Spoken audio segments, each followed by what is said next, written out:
कहिथिला भल पाइबाकू तते किए कहिथिला हाथ धरिबाकू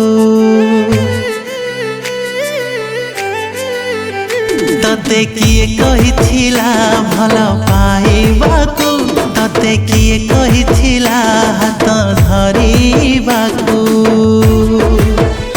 जदि भल पाइलु जदि हाथ धरिलु जदि भल पाइलु जदि हाथ धरिलु काई कलु मते बर्बाद धन लो तते धन्यवाद तते धन्यवाद।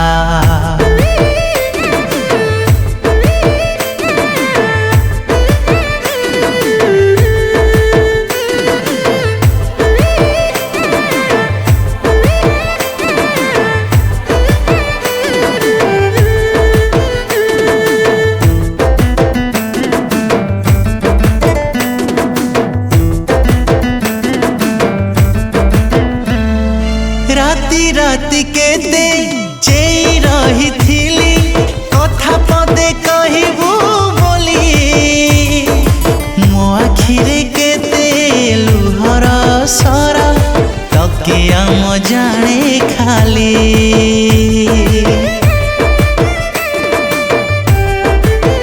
हाँ मीठा मीठा मीठा केते जे कहिलु तो कथा को भरोसा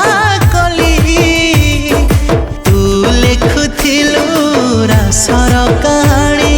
जानी जानी नीरव थिली तते पाइबी बोली भाभी हारी मुगली तते पाइबी बोली भाभी हारी मुगली रही गलु हे अवसाद धन लो तते धन्यवाद तते धन्यवाद।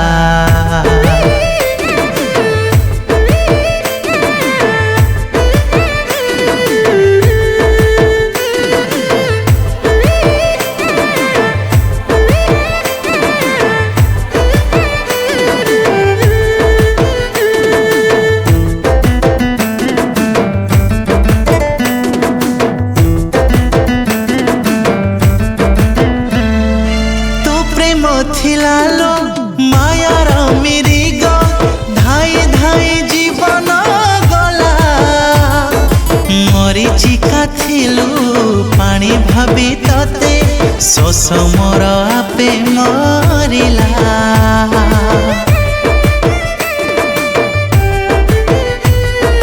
जीवन बाटरे कहीं आसिलु से बाटरे मोड़ पड़िला गोलाप बोली की कहथिली तते तो कंटा मो छाती चिरिला पछे प्रेम न कलु मन काई भांगिलु पछे प्रेम न कलु मन काई भांगिलु स्वप्न मोर कलु धूली साथ धन लो तते धन्यवाद धन लो तते धन्यवाद धन लो